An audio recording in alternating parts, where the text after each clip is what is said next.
சற்று முன் கிடைக்கப்பெற்ற மிக மிக முக்கியமான செய்தி ஒன்று வெளியாகியிருக்கு. திமுகவின் முக்கிய அமைச்சர்களை தூக்கிய அமலாக்கத்துறை. இன்னும் சட்டசபை தேர்தலுக்கு 5 மாதங்களே இருக்கும் நிலையில் தேசிய ஜனநாயக கூட்டணியை பலப்படுத்தும் வகையில பாமக, தேமுதிக போன்ற கட்சிகளோட பாஜக தரப்புல பேச்சுவார்த்தை நடைபெற்று வருது.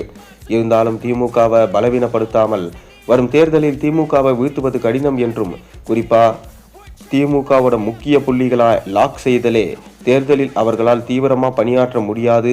அந்த வகையில் திமுகவோட முக்கிய புள்ளிகளை குறிவச்சு லாக் செய்யும் ஆபரேஷனை உடனே ஸ்டார்ட் செய்யுங்க என மத்திய உள்துறை அமைச்சர் அமித்ஷாவிடம் இருந்து உத்தரவு பறந்திருக்கு.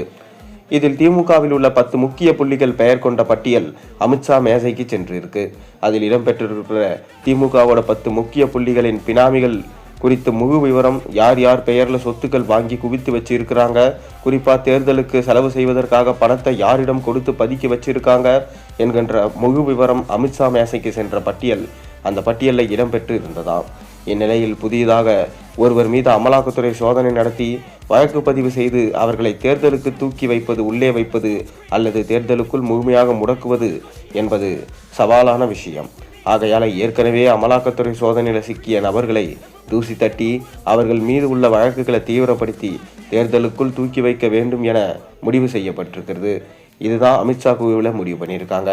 அந்த வகையில் கடந்த சில மாதங்களுக்கு முன்பு அமைச்சர் KN நேரு மற்றும் அவருடைய உறவினருக்கு சொந்தமான இடங்களில் நடைபெற்ற அமலாக்கத்துறை சோதனையில் சிக்கிய ஆவணங்கள் அடிப்படையில் KN நேருவுக்கு நெருக்கடி கொடுத்து அவர் போட்டியிடும் தொகுதியை விட்டு வெளியே மற்றொரு தொகுதியில் திமுக வெற்றிக்காக வேலை செய்யக்கூடாது, அதையும் மீறி தீவிரமாக களப்பணி செய்தார், தேர்தலுக்குள் செந்தில் பாலாஜியை தூக்கி உள்ளே வைத்தது போன்று உள்ளே வைக்க நடவடிக்கை எடுக்க வேண்டும் என அமலாக்கத்துறைக்கு அமித்ஷா தரப்பிலிருந்து தெரிவிக்கப்பட்டிருக்கான். இதில் முக்கியமாக இடம்பெற்றிருக்கிறது செந்தில் பாலாஜி பெயர் தான் என சொல்லப்படுகிறது.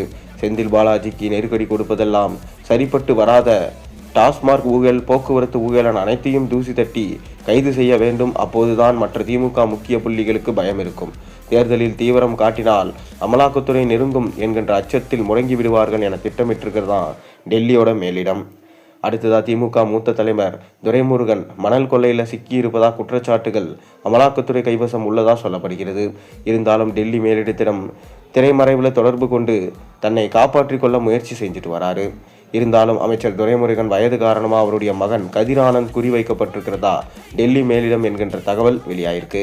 இதே போன்று ஏற்கனவே ஊழல் வழக்குகளில் சிக்கியுள்ள அமைச்சர் பொன்முடி மற்றும் அனிதா ராதாகிருஷ்ணன் ஆகியோர் பெயர்கள் உட்பட டாப் 5 திமுக முக்கிய புள்ளிகளை குறிவச்சு வரும் தேர்தலுக்குள் முடக்க வேண்டும் என அமலாக்கத்துறை அமித்ஷா தரப்பிலிருந்து உத்தரவு பறந்திருப்பதாகவும் அமலாக்கத்துறையும் இவர்களோட வழக்குகளுக்கு தூசி தட்ட தொடங்கியிருப்பதா தற்போது தகவல்கள் வெளியாகியிருக்கு.